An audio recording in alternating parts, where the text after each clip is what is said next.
This is the School Street Multimodal Study. We are partnered with GHD and Blue Zones, and this is a study. Like I said earlier, this is not a design, so we're going to leave out here today with, GHD is going to go home and design this. We're going to start building tomorrow. We're not doing that. The analogy is, the house is not dilapidated. We're not going to mow it down and start rebuilding tomorrow. It needs a new paint job. We're going to redo the bathroom, the kitchen, replace some appliances, maybe a new roof. We don't know yet, right? That's what we're studying.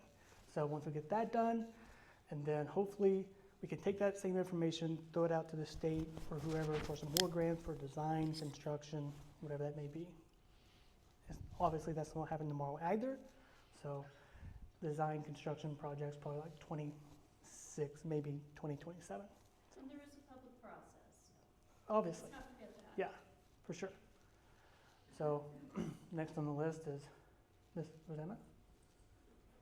So Jason, sorry for the For sure. So you did a quick introduction. I just want to introduce our project team. So hi everyone, I'm Rosanna, and I will take that lapel mic from you. Thanks. You want this guy? Yeah. Thank you. Thanks, Jason. For the recording. So again, I'm Rosanna Southern. I work at GHD, which is the transportation consulting firm that the city has hired to conduct the study for School Street. I just want to get a quick show of hands. So with me from GHD, I have Matt over here and Ramon back there. And then also with us today, we have Dan Burden, whom many of you may or may not know and have been introduced to already. He's with Blue Zones, and then other team members from Blue Zones, Lucy and Michelle. Okay. Great. And then some housekeeping items. There, in case of emergency, there's an exit right here. And there's an exit if you go out to the left and the right. The restrooms are back through the main hall and towards the right. And then just as a reminder, please silence your cell phones. Thank you. And then if anyone needs a Spanish translation, I speak fluent Spanish and so does Ramon. All right, so we have a presentation that will discuss the purpose of the plan, why are we looking at School Street, and then I'll go through and what the goals are, and then I'll go through the project timeline for this plan, and I'll review the project website, and then I'll turn it over to Dan to discuss more about walkability and other features. And then we will break out into groups at the tables with the maps and have a breakout session, an interactive session for discussion and comments then. And then we'll come back, we'll report out by each table, and Dan will kind of go give more information on that. And then we'll go over next steps. So with that, School Street, the study currently covers from Clay Street all the way up to Henry Street, as shown on the map here. So project goals, include looking at School Street in the sense of improving economic resiliency, environmental sustainability, in the sense that we want it to be more vibrant. Our goal is to make it more walkable, more accessible for all ages and abilities, for people who may have disabilities, and just the general public, because we're aware of some of the issues with the sidewalks out there, so walking around can be an issue generally. We want to provide access to everyone along School Street. We want to support a variety of community events and uses. We're aware of a lot of the events that occur on an annual basis, and we want to create a stronger sense of place for the downtown School Street and build off of the success from the adjacent improvements that were recently done on State Street. So some of those, building off of State Street improvements, we'll be looking at potentially updating the crosswalks, making it more friendly for people. If looking at if there's certain aspects of the crosswalks that can be improved, and I'll get into a little bit more detail on that in the next slide. Looking at some streetscape improvements, and also considering what the limitations are in terms of like parking and loading zones, and retaining what we can. So some of you may know what a complete street is. Some of you, this may be a new term. So just to define it, a complete street is a street designed for safe and comfortable travel for all ages and abilities. So some of the improvements that we will be considering may include some of these examples. So making sure that bicyclists have better access to their destinations, and pedestrian safety is of the utmost importance. And we also want to look at potentially enhancing that street cross-section with some color, some art, or looking at lighting. So pedestrian kind of scale lighting where it's not way up there, which is more made for vehicles. And then last but not least on this slide, we'll be looking at streetscape improvements. So that includes like benches, street furniture, and how drainage can be incorporated into adding more greenery on the street and stuff like that. So today we're aware that some of the locations have seen recent improvements. There's a sidewalk that just got constructed up by Henry Street, and it already has some crossing improvements with the bulb out that's shown in the upper left. We're aware of current events, and we want to make it a more vibrant, accessible street. So it's we know it's a commercial corridor. It's downtown, and we want to make it feel better and more welcoming to people, and make it more people-centric. And we're aware that there's ample street parking as well. And we want to hear from you today on what of those aspects are important to you and how we can improve those. Speaking of what's important, we're aware that the trees are very lovely, especially in the fall, but we're aware also of some of the issues that we've seen with the trees and the sidewalks, as shown in the picture. So, and Dan will get in a little bit more detail on those and what kind of improvements we're looking at, and how we want to look at the street and kind of frame that up for the discussion. But generally, the project timeline is shown here. We just kicked this off in the winter. And this is our first workshop of 3. So we will hear from you guys, do a technical assessment of existing conditions as well. We did a walk audit this morning with a group of people from the city, and we will come back in the fall with those draft recommendations for your review, and then finalize everything in the winter. But one thing I want to make note of is that we're going to do the community engagement and come back to you guys, and make sure we incorporate your feedback throughout the entire process.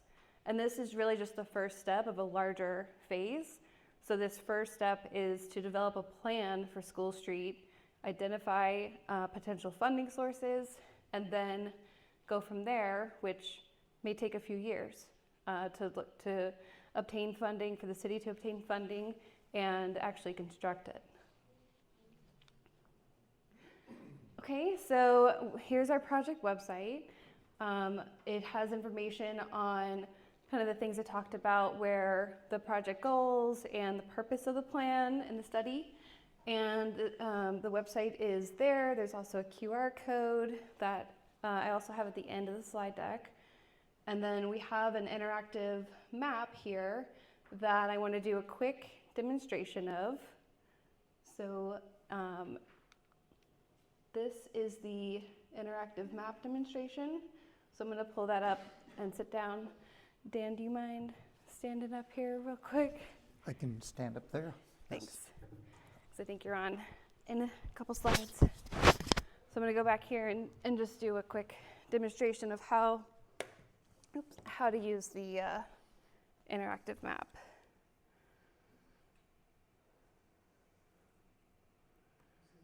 Okay, can everyone hear me still? Yes. Yeah? Okay. So this is the project website. Oops. It says School Street Multimodal Transportation Corridor Study, and then ways to get involved is on the left side, and you click on View Project Map under this interactive map area, and that'll take you to a new page where you can drop your comments about what you love, wish, and wonder, and I'll get to that on the next slide. But it has instructions here. This page can also be translated to any language with this Google Translate button here. And then, as you can see, some of you may have already put comments in, or people who aren't here. The community has started to kind of fill out these comments. So if you zoom in, you can see, and you can click on these comments and see what people are saying. So like this one, it says, I wish there were bike racks scattered about. So anyways, to place a comment, sorry, I zoomed in too fast. You click on one of these icons above and you drag and drop it into the location you wish to put the comment. And this will pop up. These, the name is optional, but it does require an email.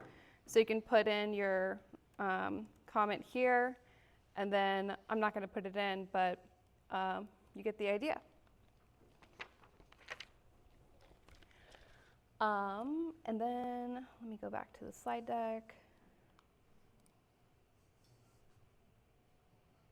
I'm going to interject here too, just to add that when you're on the website homepage, this interactive map you just showed where it is, underneath that there's a link that says survey, and it says on there coming soon. We can't remove the link, but y'all can't remove the link. Yeah. It's a placeholder, but that survey will come around this summer. So look forward to that. It's not a mistake. But the Yep. map is the best way right now. Yeah, so thank you. Yeah, so we have a placeholder here for a future survey that we'll be doing. So right now it says stay tuned, and then there's that. So that will be coming later on.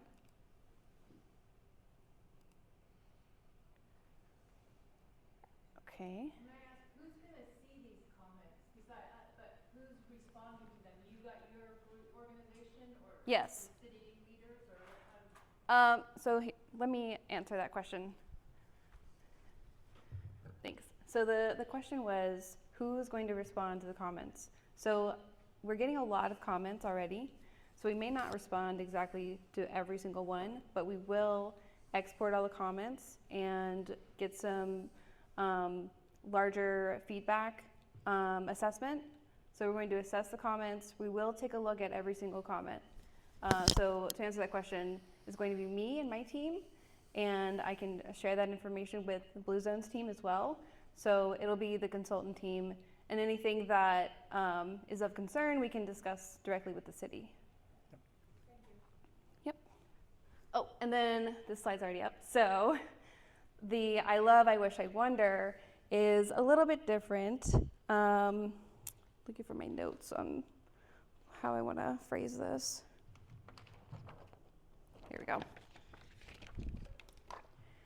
So it may not be what you're used to in terms of a public format like this, but we want to focus on what people love about School Street, traveling around the downtown area in general, and how we can apply that to School Street and focus on what can be enhanced and what's the word?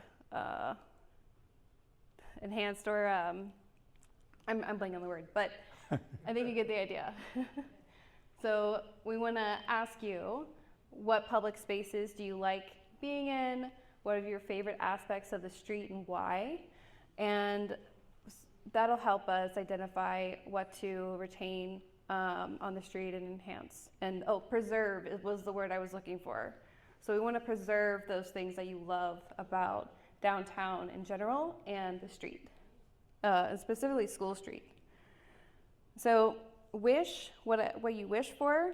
This could be, as it says, what do you wish to change about School Street? But it could also be, do you have any ideas that you wish you could see, that you may have seen elsewhere in Ukiah or in another city that could apply to School Street? And then what do you wonder? How do you imagine School Street evolving? What kind of transportation solutions do you wonder about? And you could also have any specific ideas about what you wonder about for those transportation solutions that Dan will cover and what I've covered as well. And if you have any concerns, the wonder category is where you would put those. Okay, I'm going to pass it to Dan. Fantastic. And the clicker, I gotcha. I get a clicker too? Okay. I love this wonderful turnout of folks. Thank you for coming out. You could be out enjoying the sunshine or something instead. But anyway, I get to do the delightful part of showing the visions of what others have done, some of which certainly relate to School Street, but I want to get right into the presentation and talk about why we have cities. If we don't know why a city exists, then how do we design for it, right? Cities are our invention to maximize exchange. Our social ideas, everything, including business, happens because we have cities. And the better a street performs, the more exchange that occurs. They were not invented to maximize our travel. We've kind of done just the opposite of what we should do, but it's important to realize what the purpose of a city is. And I'm here to remind all of us, I think it's pretty obvious, that the more people you have enjoying your city, the more happy people become. People love other people. And so what we're wanting to do is to structure everything we're doing around the people that I got to meet this week, including your mayor, Cheryl, and Armand, and then the guy that makes the health food down at the corner, right? Yeah, right. And we were able to then, of course, meet Katrina, and we later were invited by Katrina to meet with the business and tourism, well, the Chamber of Commerce folks. And so we got a good introduction there. And then this morning, everybody got up to enjoy the rain. And so this is our walking audit, a kind of a technical team. And it was just a thorough event. Lucy, I've never seen you not smile. I think that's permanently built in, yeah. But we really learned a lot from each of you who took the walk with us. So let me get into the core of my presentation. If we're to have more people enjoy walking, enjoy being active, and so on, then we're looking to get away from openly hostile and move all the way down to placemaking. You're 2/3 of the way there, but there are some real problems, as I think everyone here knows, about School Street. But the ultimate goal would be to have many places like you see here. Well-populated, memorable places that are just joyful. Here's something I'm striving for, to have 10 magical places along School Street and 10 things to do in each of those 10 places. So think of that as you roll out the canvas and figure out what matters to you. We'll talk a lot about the parts of each thing we are going to design for, like a sidewalk. And they can be any of a number of ways.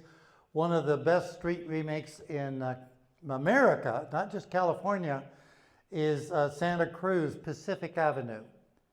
Now they did something very interesting. It used to be 4 lanes. They took it down to 1 lane, added all kinds of wonderful amenities, including this sidewalk, and it's now one of the best performing streets anywhere in America. Your canvas looks a little different. This part's well worn and needs some love. And but you've done a lot of wonderful things already. It's just which ones are most deserving to be kept. I doubt that the dumpster would be part of that, but it's there for a reason. You probably know the history of that. Now, let me get into walkability. Walkability increases dramatically if you provide for safety, security, convenience, access, and welcome. And I'll show how we do that. It's also important that the parts of the sidewalk reflect what you're trying to do. So I'm going to describe in more depth. The shy zone is the first 2 feet out from the building, and good seating belongs there. The furniture zone is next to the street, and it creates a buffer to the street, and we'll get into what that is. What that leaves is the walk-talk zone, where all the human interaction takes place and movement and so on. Now, how do you get there? I'm going to introduce a couple of terms. First is enclosure, which is essentially the degree to which streets and other public spaces are visually defined by buildings, walls and trees, and other elements. So you can see high enclosure on the top and then low enclosure on the bottom. You're somewhat in the middle. You're not at the top, but I think School Street will become a high enclosure street. Here you can kind of see it. You're fully separated from the street. It's a wonderful buffer, and you just feel relaxed and comfortable when you're in that sense. The next term is transparency, and transparency is one of my favorites. It's how well the buildings, by where they are, and how much glass they have watching over the sidewalk. So as you walk, you're protecting the people inside, and they're protecting you. And this is a general rule. You want 70 to 90% of your buildings to be glass at grade, right? And you can do it so many different ways. These are all joyful ways that you would sit outside and feel like you're being watched. Next comes security. It's almost tribal in that people learn where not to be if they didn't want to be eaten, and then other places where they could go. So activity and programming, Katrina, which you shared with us, the many things you've been doing, but I'm going to suggest there's ways to amp up the amount of activity that you're able to do. So these are just some visual examples. And I'll take an alley. This is one of my favorite remade alleys in the world. And I think you can see all they did really was added the planters, the lighting, and they redid the deck of the alley. And this can be one of your 10 places, right? If this were here. But look those little hidden gems that are waiting to become magically appropriately scaled. We also like everything to be a nice human scale. Your buildings are sitting right where you want them, but there's more that you can do with the street itself and then to bring the sidewalks fully alive. I also want to mention how important health is. You are a Blue Zone community. It's rare. There are only 100 in America today. But here's the good news. Only 20% of how healthy and how long you live is up to your genes. The other 80% you're in control of. So that's what we're striving to do, is to create lovable places where people can easily jump on a bike or whatever. The livability, though, is the full span of a person's lifetime. I'm 81. I'm having difficulty with balance. I'm having difficulty with certain types of vision, like at night, right? But I want to be able to walk another 10 years, right? However long I get to live. In the middle photo, that's my grandson, Jack. When he first learned how to walk, he's now driving a car. So he's grown up. But everybody has that wonderful desire to push off and to be mobile, to go places. But there are very specific needs an older person needs. And that's one of the lenses I carry with me. I need places to sit. I love being in the sun to sit when I can. But I also want good access to good food. And so I look at 2nd Street.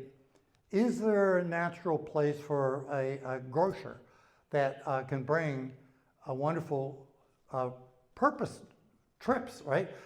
Is your post office on 2nd Street? Or School Street, that's what I meant. And it's not, is that correct? Would a UPS or some other store start bringing more people downtown? Those are the things I look at. But I'm wondering if, like this town did, if you might be able to have some kind of a greengrocer that repopulates the wonder of the street, right? This one has done very well. They also were able to get some multi-family housing stock in. Health is also how much you are able to socialize, how often you'll bump into people. There used to be, with a well-designed street, 3.5 friends on your own block. Friends, not just associates. That's down to 0.09. Now think about that, and how do we get that back? A street has to perform in many ways, and just make it a natural place to come together. I got to be involved in designing the street you see on the left, which now looks like the street on the right. It is the street on the right. Where Olmsted did much of his work, his town, they really worked on their main street. And I think you get the essence of place, right? And the fact that people want to hang out. Mountain View, California created a type of street that has no curb. And so when a business wants to prosper and start some additional seating, they just basically remove a car parking space or two. The street's already designed for that. And then they have these wonderful corners that are just wonderful places to sit and to look. Here you see another curbless street, and it's done very well. And these are just examples. We need sitting places, and the more fun you can make a sitting place, the better. And but we need people who will love and care for the street. These are all volunteers. They're in Detroit, in a place where they just love taking care of the flowers, making sure the lamps work well. It's just marvelous. But what about public art? I'm going to get into it in more depth in a minute, but there's so many different ways to do art, and one is in the design of the street itself. You've already gotten the big part out of the way in that you've got some streets that already are raised intersections, but what about additional murals and special trees that bring the color and the pageantry to the street? So all these things, when I look at an intersection, I'm looking for the things that would really bring the added life and vitality to the street. Shade, we're going to need more of it. We're going to need a lot of it. Shade, can everyone figure out why everybody's on one side of the street? And truly, people are sensitive, but there are many ways to create the shade. So in today's presentation, we're going to talk about not just trees, but how the architecture, the canopy, the umbrellas, everything adds to that authentic cooling of the space. You've seen this image before, but now I want to get into detail in the trees. First and foremost, trees love to have enough oxygen getting to the tree well, we call these, right? But look at how well this one's done. It's rectangular, it's not square, so it gives more walking space. And this is one of your sections, but I noted how many trees were missing.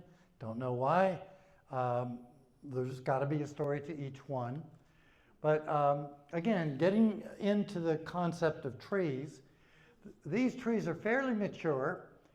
This road we rebuilt, took out 2 of the lanes, and that same street today looks like this. Now these are young trees. They're probably no more than 10 years old. But look how well they set a nice edge to the street. And another area not far from Mountain View, Palo Alto. This street was designed by a U.S. president. Anybody know which U.S. president? He was an engineer. Hoover? Herbert Hoover. Yeah. He designed the street, but it's been modified multiple times since. It again used to be 4 lanes, but they needed the parking. So they took it down to 2 and really greened it up. These trees are just thriving. And again, some other concepts for trees and how well a good selection of a tree will really help set the tone for the building, the street, and everything. And how enjoyable the streets become when we add the green, right? And again, this is what we saw, or I saw on this block, but there's more that you can do. One idea that was tossed out, and we want you to talk about that when you get to your table, is would School Street work as a one-way? And there's a possibility. I'm going to show you a couple other one-ways. This again is back in Santa Cruz. It is Pacific Avenue, which used to be 4 lanes. And you can see now how it works. It's a very low-speed street. The upper image and the lower images is Holland, Michigan. And again, look how nice and green and everything they kept. They maxed out the parking, and those happen to be one-way streets. Wide sidewalks. One of my favorite towns, Victoria, British Columbia, used a lot of patterns when they built their street. And this again is a one-way. Parking, big issue. And so let's talk about some of the different things you can do with parking. Depending on the width that you have, you can or cannot do all of these. But this is a perfect example of straight-in parking and only having a 20-foot wide travel way. Your width is only 50 feet, but there are ways that you could trick the street into working for something like this. And if you did, by the way, you could do about what I'm about to show you. So here's a street I worked on in Canada. You can see the concept, a raised table intersection. And then one by one, we drop in the elements. These are the trees that belong in the tree wells. And then the buildings that are sitting in the right place for that transparency. And look at all the parking. Now this parking's a little unusual. It's back in. And I'm going to talk a little bit about that because it may save some more space for you if it would work for you. This is another street. You can see the way they were planned for handling the parking on an important road. This is why I like back-in angled parking. It's the safest way you can park. When you open the car doors, you're sending the children to safety. The trunk is where you want it to be. But it also takes up less space. So you have more area for your trees and other things. And so I was amazed that the street, and I went out and measured everything, that travel lane is only 8 feet wide. And it works because it's back-in angle parking, right? Here you see it in a more formal context. This one in, I believe it was Tucson. Boise, Idaho. Seattle now has hundreds of blocks of back and angle parking, and this is why you save the space. The back end of the car overhangs more than the front end, so you end up picking up that space. Today, people have, or many people have, the cameras in their cars, so it's a very easy task to see when you're aligned correctly and how to pull in. I love valley gutters. And I really think they're an important separation between parking and the travelway. This is a valley gutter, about 18 inches wide. Sometimes they're even 2 feet wide. And you can see them here. This is inset parking, and you're already halfway there by having the curb extensions. And just an example for a whole street with all the curb extensions and the inset parking. Now, some other tools. Chicanes. At your intersections or at a gateway, you need a gateway on either end to your heart in your center. This one I think is done really well. And by the way, this one's in snow country.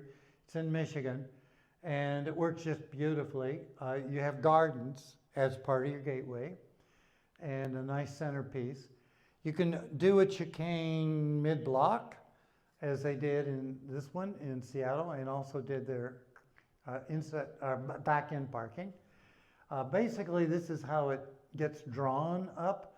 That bus is pushed to the side and then pushed back toward the center. So that's what a chicane does. It slows everyone down, but keeps them in motion. And again, you can see the detail here of how that works. I once did a project in Batesville, Arkansas. They had more lanes than they needed. It was a one-way. We took it down to a single lane, but look what we did. Every intersection, we shifted the parking and therefore created that chicane effect, working beautifully. It's brought back their downtown. Intersections.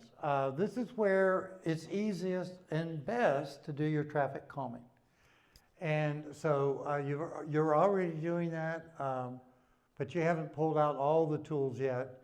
This is, by having the curb extensions, much easier to meet ADA, so you can have 2 ramps per corner.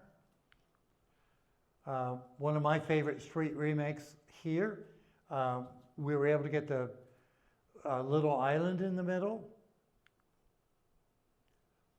or Providence, Rhode Island. Very compact intersection, but look at what they were able to do. They made it very colorful, and then they put a raised dome in the center. This works really well. And just some examples of curb extensions. Again, you're doing them already. You're doing them pretty darn well, but they really do belong with planted material. Raise them to, but you have to have someone to maintain them, and that's why I think it's so good to see all of you here. Some curb extensions can be done where they're not even attached to the curb. It saves a bundle of money to not have to redo the drainage. And again, look at the wonderful plantings. You can see it from several angles here. Wayfinding. Thank you for mentioning that, Katrina. There are many things you're already doing for wayfinding, but this can be very arty. It can be a beautiful statement of who you are. These are just examples. And I love the concept of having the maps and then a little circle, you are here. That helps me a lot when I walk. I don't think your school street signs are that visible. I'm just showing you some examples of far more visible types of signing. You've already got one kiosk. This is just another example. Now a big one, lighting. And to me, downtown should be so well lit that people want to come down and stroll in the evenings. And there might not be a single store open, maybe an ice cream shop, but that the street just feels like you're open for business. You find something you like in a shop window, you come back the next day and you buy it. This requires the shop owners to agree to have their lights on a timer, maybe until midnight, whatever. You can see it up close. You have 3 sources of key lighting for any downtown. You need window lighting, and to me that's a given. They do that beautifully on University Avenue in Palo Alto. But look at the lamps. They're actually very attractive. And then they've got the ambient lighting. You can have building edge lighting, so many different things you can do. You're doing some of them, but you can do more and make it even more inviting. This again is a street I worked on in Florida. The street just comes alive every night. They've got all the places to enjoy it. Look how they use lighting on their building here. Really, you've got striking architecture, and those buildings deserve to come alive. Washington, D.C. is one of my favorite places to walk to. But look how they've lit the buildings. And then all the shops are well lit. Lighting also works during the day. I did work in this city, and they didn't have,